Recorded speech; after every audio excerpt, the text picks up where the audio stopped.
You were defending her today, or in recent days, yesterday, and you talked about Republicans taking money from a Jeffrey Epstein. Here's what you said.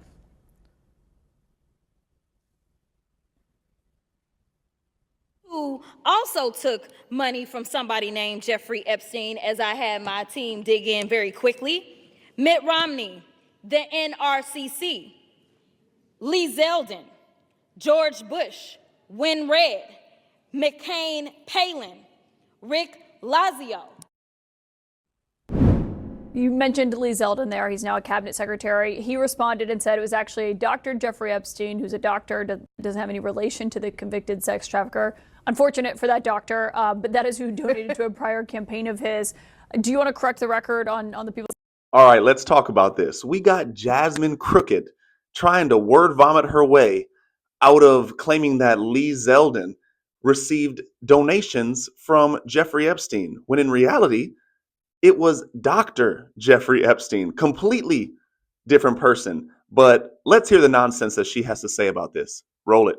And I never said that it was that Jeffrey Epstein, just so that people understand when you make a donation, your picture is not there.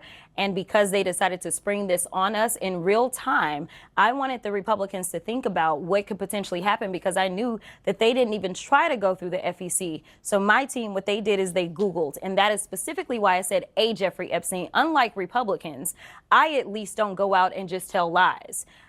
Because it was not the same one, that's fine. But when Lee Zeldin had something to say, all he had to say was it was a different Jeffrey Epstein. He admitted that he did receive donations from a Jeffrey Epstein, so at least I wasn't trying to mislead people. What is she even talking about? She's literally there defending Stacey Plaskett for sending text messages to the Jeffrey Epstein. So what would be the point of bringing up a different Jeffrey Epstein? It makes no sense. She 100% thought that that was the Jeffrey Epstein. And I'll tell you what she needs to do. She needs to fire her team for giving her this terrible information. Now, have I dug in to find out who this doctor is? I have not. So I will trust and take what he says, is that it wasn't that Jeffrey Epstein, but I was not attempting to mislead anybody. I literally had maybe 20 minutes before I had to do that debate. Yeah, but people might see that and say, well, you're trying to make it sound like he took money from I did not know. A registered sex offender. No, but I literally did not know.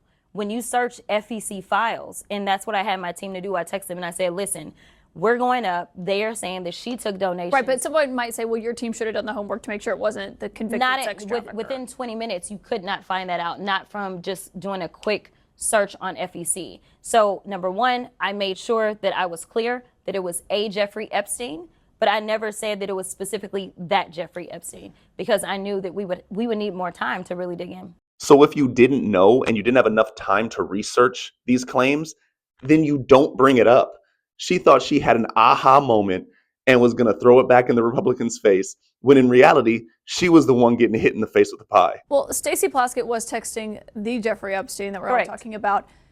You voted against the censure for her to remove her from her committees. You know, we pressed the minority leader, Hakeem Jeffries, on this last night. Maybe you don't think she should be removed from her committees. Correct. But why do so many Democrats seem unwilling to say it's inappropriate to be texting with a registered sex offender about what you're going to ask a witness at a congressional hearing? So I'm not going to necessarily say that that's the case. Now, this is somebody that was a former prosecutor. Now, I haven't sat down and talked about all the specifics of why Stacey was doing what she was doing. I know that when she got up and she spoke, she talked about the fact that this is one of her constituents.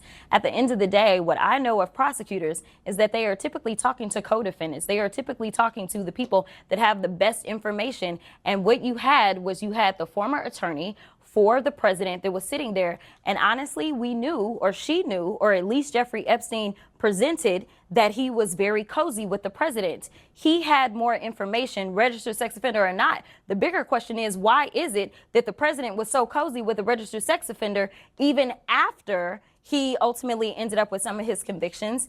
And seemingly, he had absolutely been on the plane with him.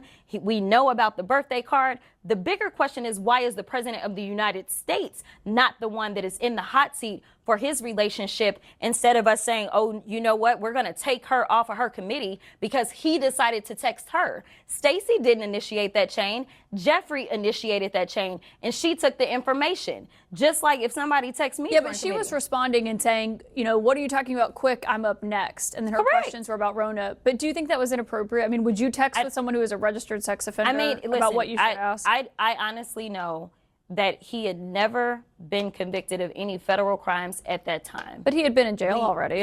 He had been got in a jail. plea deal. And my deal is this. The Republicans are constantly texting with a 34-count convicted felon. So if it's okay for them to text him at any point in time, then I'm not going to say that that's right or wrong, especially to the extent that you're talking about kicking someone off their committee. Were they sexting? Was it a matter of her being involved in the pedophilia? No, it was nothing like that. She was trying to understand. Let's say Jeffrey Epstein said, you know what, I have these pictures, these salacious pictures, because I know that the president got down and did these things. Do you think that it would be inappropriate for her to ask about those things if he said he had personal knowledge? I think the context matters, but obviously it seemed like he was helping her. Yeah, so you can see that she's lying through her teeth and that she's never going to answer the question, do you think it's inappropriate that one of her peers was sending text messages and getting advice on questioning from Jeffrey Epstein? She's going to try to do the whole word gymnastics and jump around and throw Trump in there and say, well, he's a 34-count convicted felon. Trump was found guilty for falsifying business documents. That's completely different than what Jeffrey Epstein was found guilty for. And to try to compare the two is absolutely ridiculous. And that's why I can't stand the Democrats, because they won't just admit that what they did was wrong. And they try to say, well, Trump was buddy-buddy. We'll show the evidence of it. Trump hasn't had conversations with Epstein. Trump isn't sending emails and text messages back and forth with him. He actually is the one that cut all communication off with Epstein when the news launched. He's the one that banned him from his hotels. So what are the Democrats doing to distance themselves from Jeffrey Epstein? Doesn't seem like they're doing anything. They're continuously having conversations and talking to the man that was convicted of these heinous crimes. But that's all I got for y'all today. Let me know what you think down in the comments section. Make sure you like, subscribe, and share this video, and I'll see you on the next one.